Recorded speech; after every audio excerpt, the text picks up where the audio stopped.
Hello my friends and welcome to 7 True Ghost Stories from Reddit. Who doesn't love a good ghost story? Those bone-chilling tales to keep you awake at night. But what if you knew those tales could possibly be true? And they could happen to you as well. Here's 7 true ghost stories posted by Reddit users.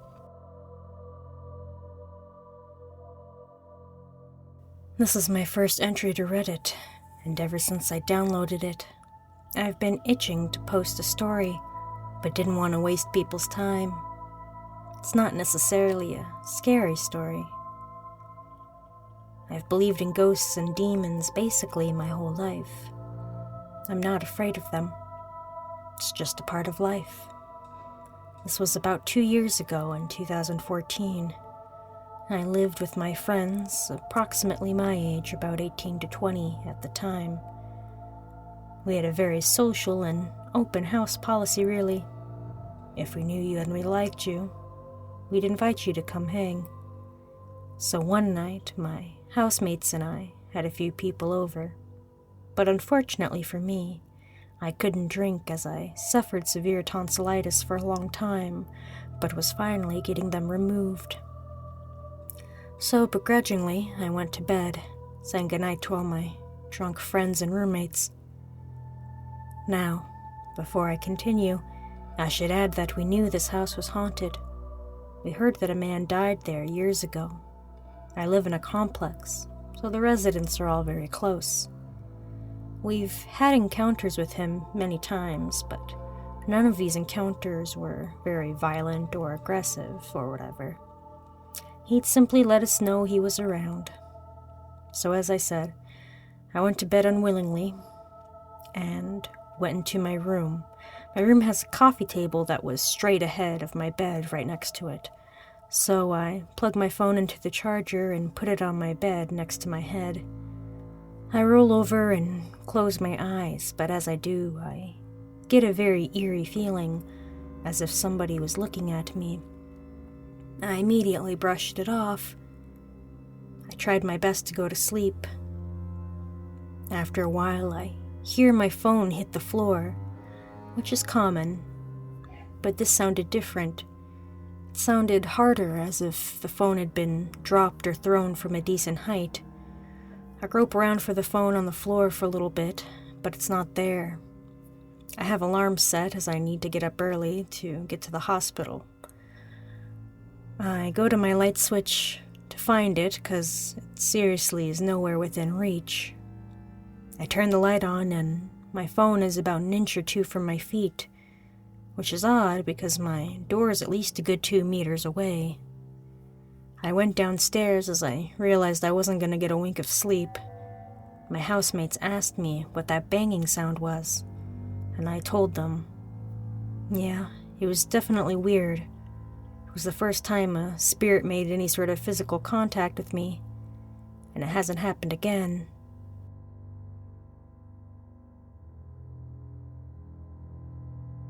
When I was in 7th grade, age 13 to 14, year 2007, I had a friend who was a Christian. He had recently started going to an after-school youth group for Christians. He convinced me to come along one of those nights. I had an alright time, and I kept going after that. After a while, I started to believe the things that he taught me about the Bible and declared myself a Christian. One of these nights, I did not attend the group, and the next day at school, he told me about an eerie screeching sound they were hearing in the trees that night. I immediately thought that it was possums.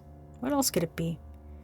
But he was convinced that they were unnatural things, making the noises. He believed them to be demons.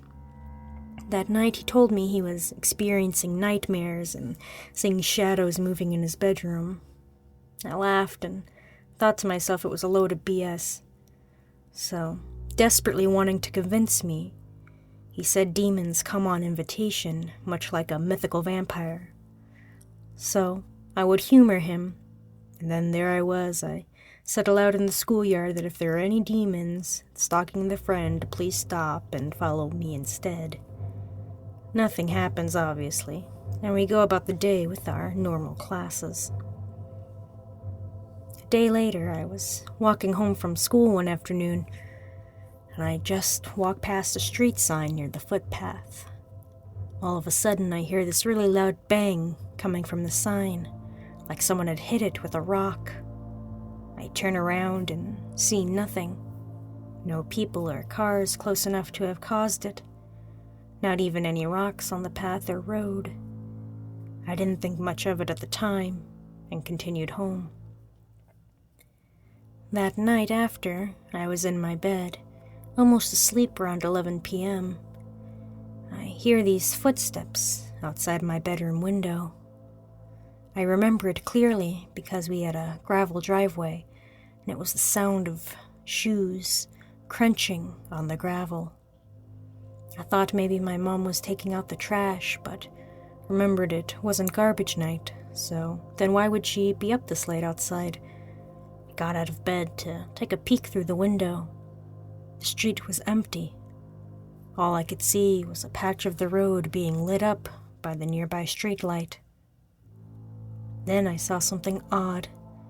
A shadow moved itself into the light of the street lamp. It looked like someone's head, only it had pointy ears, leaning into the light cautiously, trying to take a peek into my room.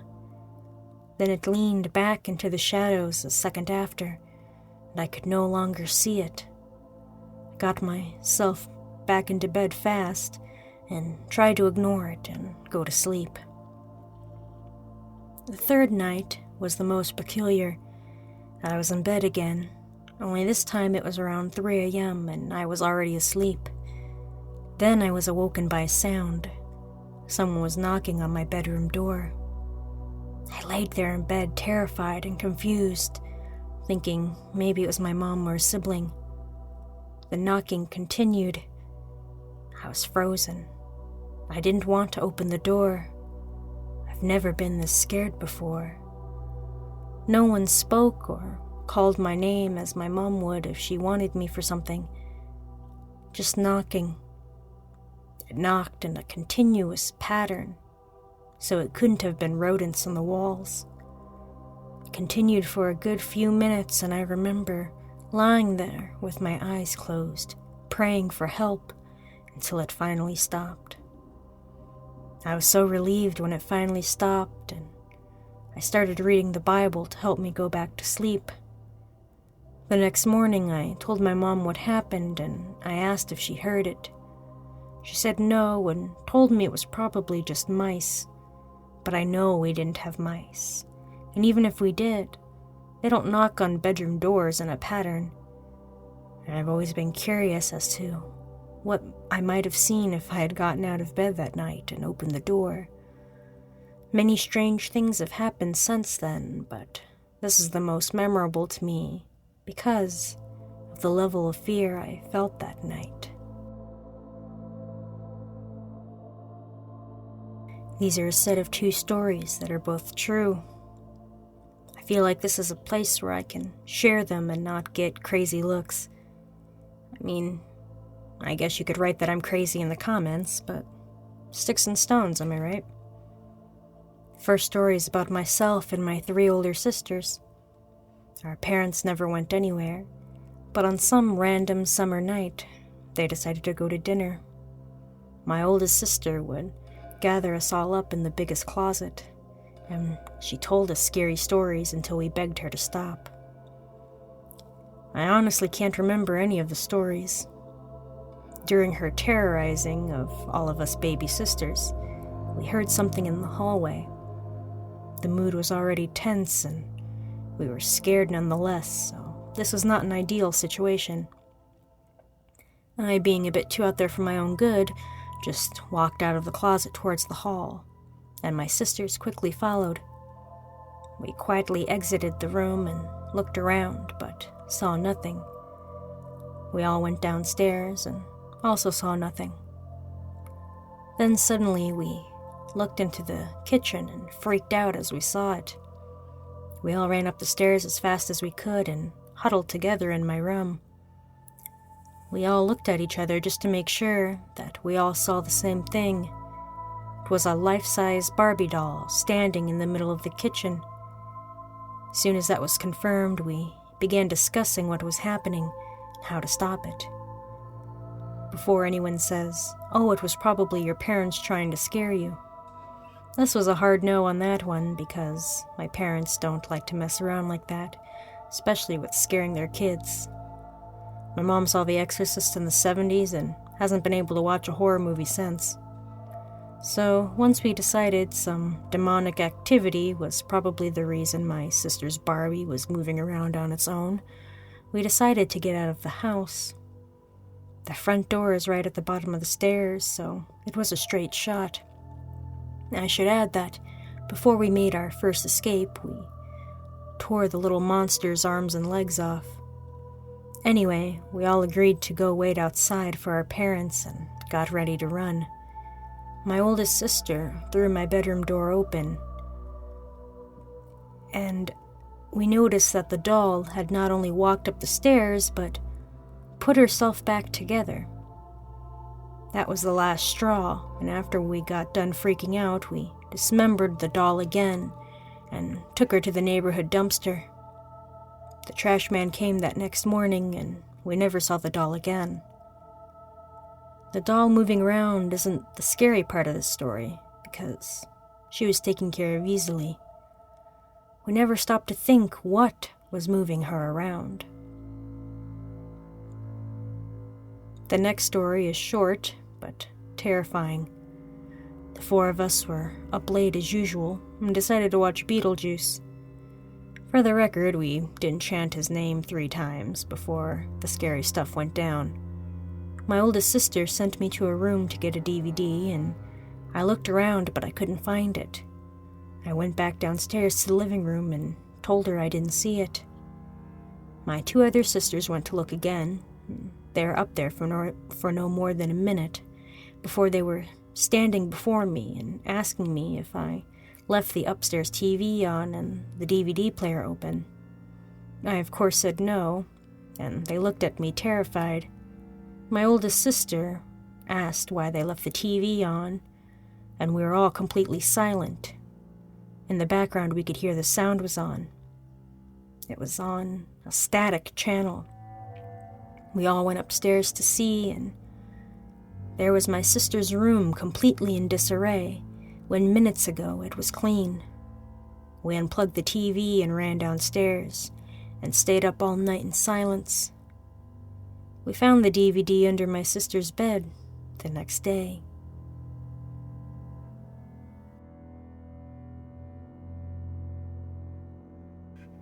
Original poster's note. I have submitted this entry to No Sleep as well, but I promise that it's true. This really happened. Edit. I just recalled an event that occurred as well during my time here. I'm including it in this post now. This happened to me during the summer of 2004. I was 19 and had taken a job as a camp counselor in Gettysburg, Pennsylvania. The camp itself was being held in one of the dorm halls of Gettysburg College that was vacant for the summer.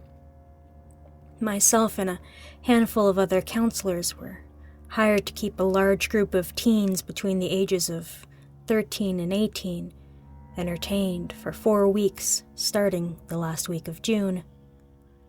The drive from New York City was long and exhausting, but arriving at the college, I felt my energy return from excitement.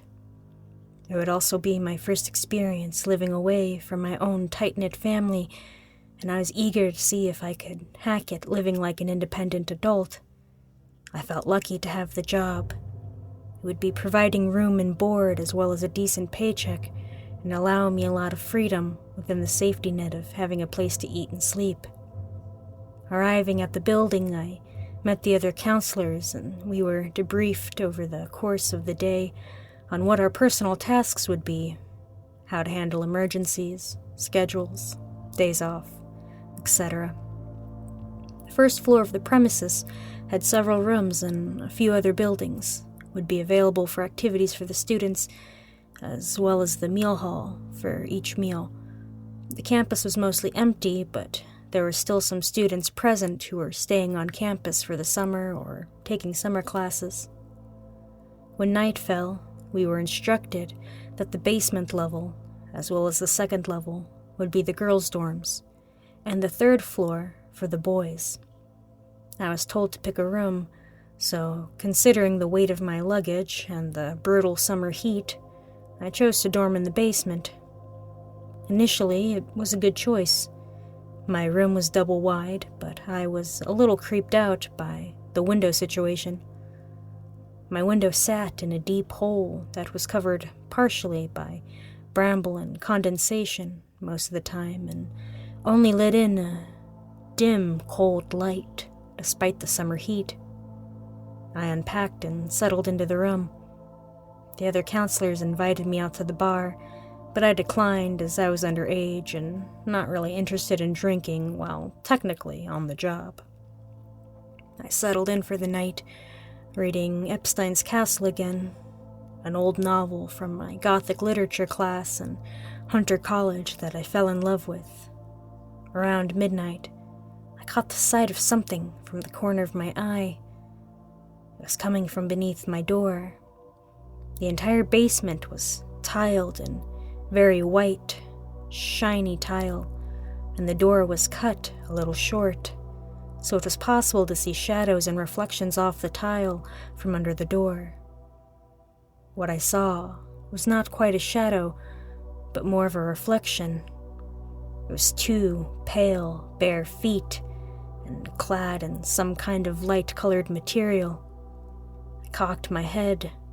My interest piqued, but just assumed one of the girls who was forming on my level had returned from the bar and maybe stopped to read my name tag on the door. I didn't think too much on it, and I went to sleep.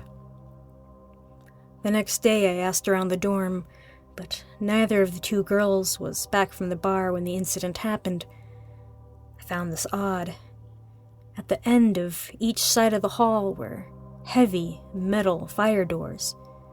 Anyone who came into the basement level would be heard because of these heavy slamming doors. Yet I heard nothing. Not giving it any more thought, I went on with my day. The students arrived, and we had lots of fun, and soon night fell again. It was after 10 p.m., which was lights out, and I was in my room on my bed again, back to the door, when I saw a reflection from under my door.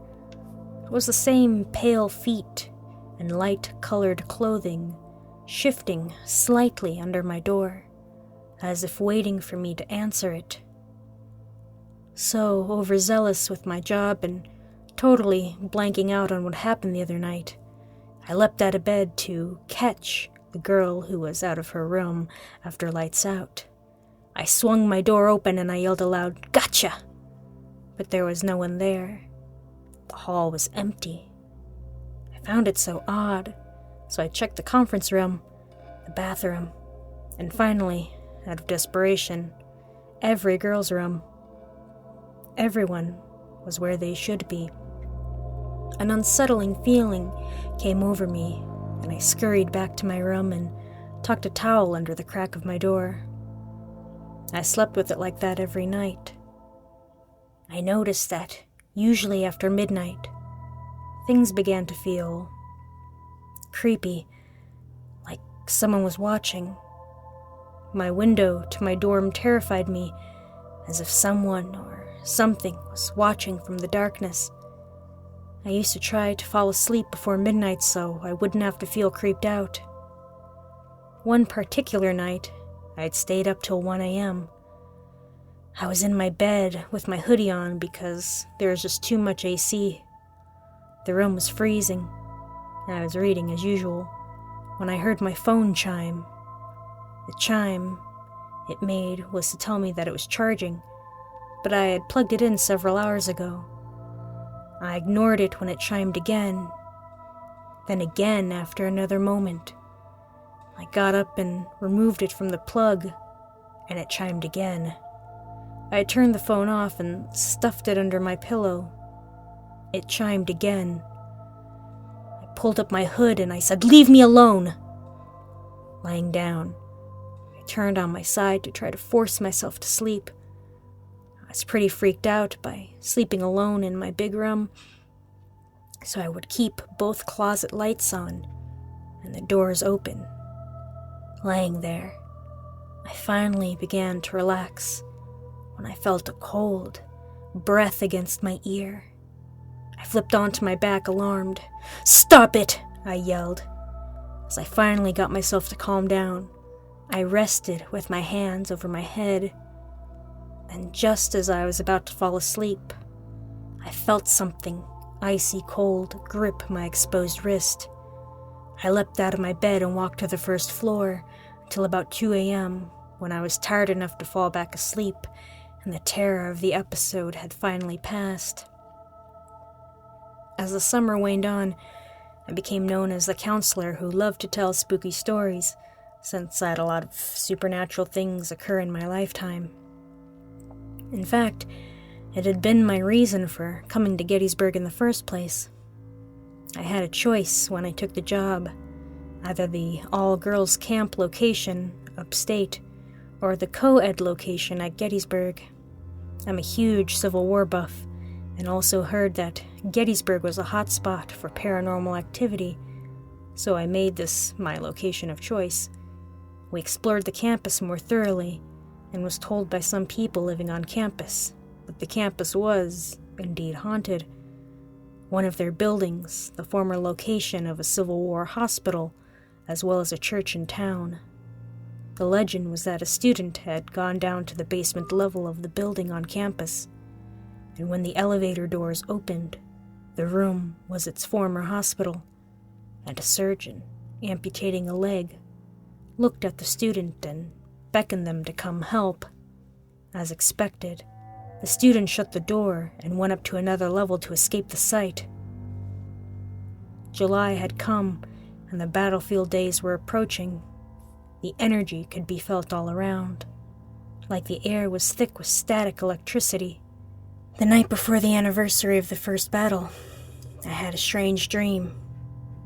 I dreamed I was standing in a dry ravine, and it was twilight. A tiger stalked the ravine and jumped on me, leaving 3 claw marks across my forearm. I woke up and it was my day off, so I forgot about the dream and went for a walk with my friend to explore the area. We took a walk that led us into a dried-out ravine. It was then that the dream came back to me, and I told her about it. She agreed it was odd, but then I asked, what do tigers have anything to do with it? As I walked back to the dorms, the moon rose, a gorgeous red color.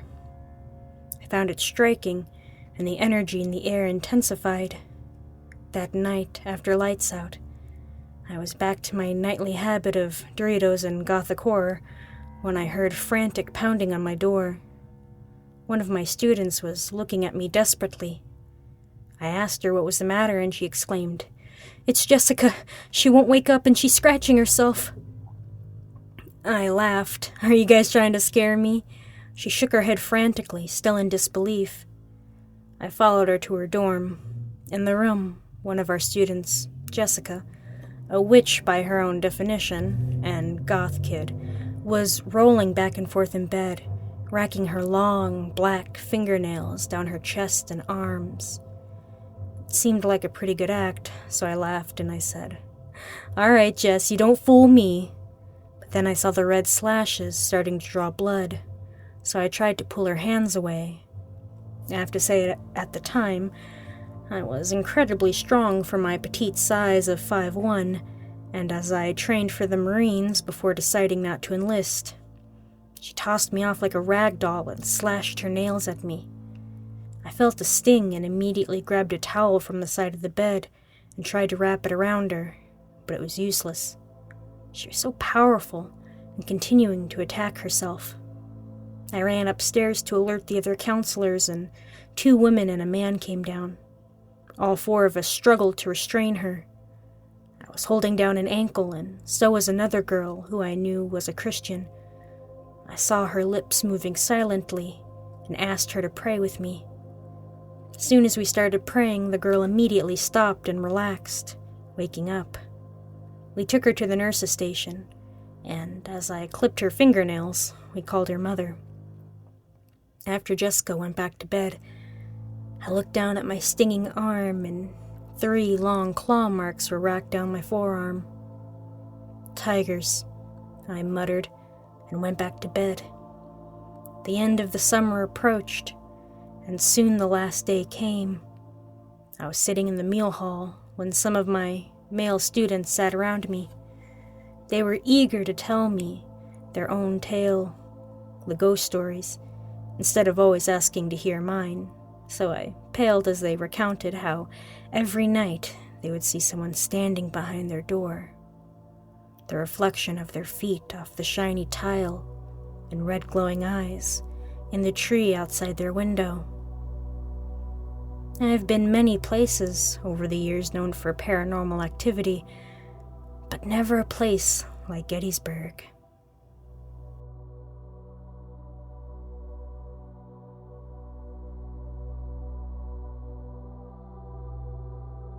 So this is a long one, and just happened over the span of a week and a half.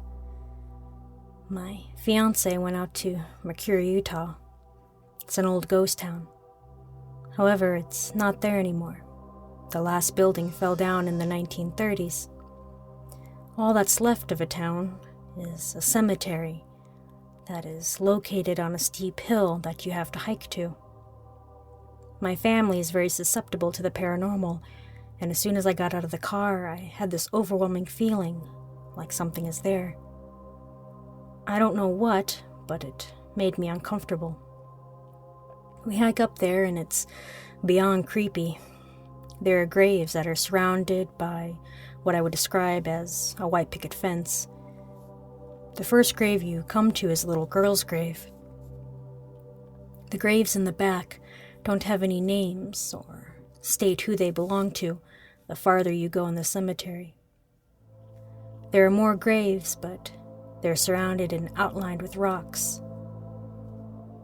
As I went farther into the cemetery, I got this sinking, creepy feeling.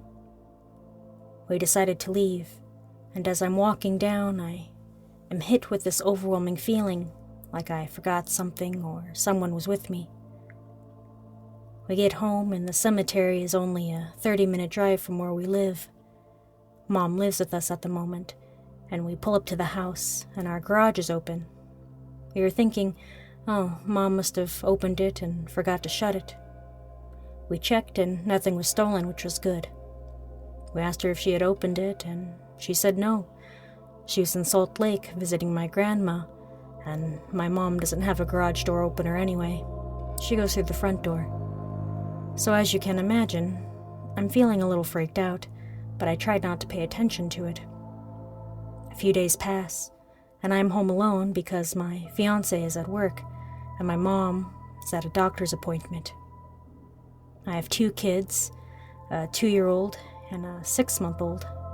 So I lay my 6-month-old Trayden down for a nap in my room and make sure the baby monitor is on and have the other one out in the living room.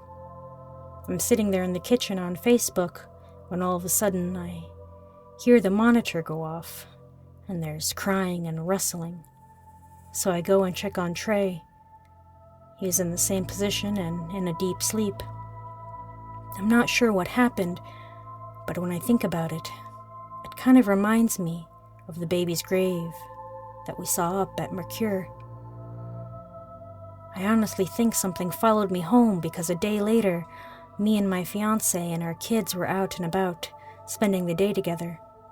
We shut our garage and waited to make sure it went down all the way, and it did. So we left and my mom stayed home. It was a couple hours later. We get home and the garage door is open again. And now I think to myself that, alright, Mom's just messing with us. I go up to her room and I ask if she opened the garage door, and she said no. Now, my mom has a bunch of illnesses like MS and fibromyalgia, so it makes it hard for her to get up and down easily, especially stairs. So I was wondering what was going on.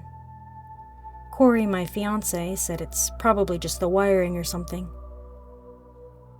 few days later, after we get home from spending the day in Salt Lake and doing some grocery shopping, we get home and everything is fine. My mom wasn't there because she had to go pick up my little brother from work. Anyway, Corey's on the couch playing with Traden, and my 2-year-old Dustin is watching his cartoons, and I'm in the kitchen cleaning. All of a sudden, I hear the garage door opening. I asked my fiancé if he heard the garage door open, and he goes downstairs to check it. And yes, the garage did open. I don't know how that could be. It's never happened before. Except for after we got home from that cemetery a week ago. We go to bed that night, and the house is dark and quiet. I have a bit of insomnia, so it takes me longer to fall asleep. Well, while laying in bed, I was messaging a good friend of mine who just moved to Texas and was wondering how he liked it. And while we were talking, all of a sudden I hear running. It was raining outside that night, and it was a little thundery here and there. But outside of our bedroom door, on the ceiling, is a little opening. I would say like an attic. I myself have a phobia of attics and basements, and I won't go near them. While lying in bed, I hear the light running of a child. I freak out because it wasn't the thunder. I know what that sounds like. I love thunderstorms. While that was happening, I got the feeling that someone was watching me from my bedroom door. My bedroom door was opened, and my dog Bentley was growling towards it.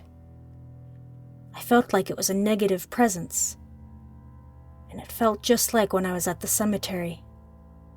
I would keep looking around because I could feel something around me, in the background, just staring. I felt when it came up that it must just be a sign of unease. But I told my fiancé that I was getting a bad feeling, and we should go out. He wanted to check it out and make sure that no one was actually physically there. We decided to plan a trip back to the cemetery. More and more we went into the mountains, where it's located. The more unease I felt, because I just didn't like it at all. Going back and looking at the graves outlined with rocks with no markers gives it that even more creepy factor. Got a few pictures of those, and I'll try to put them up.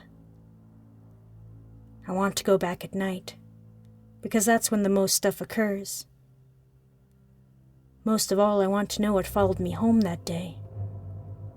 If I don't go back, which people probably think I'm crazy to want to, but it feels like something is pulling me back, wanting me to go back for reasons that I have no idea about.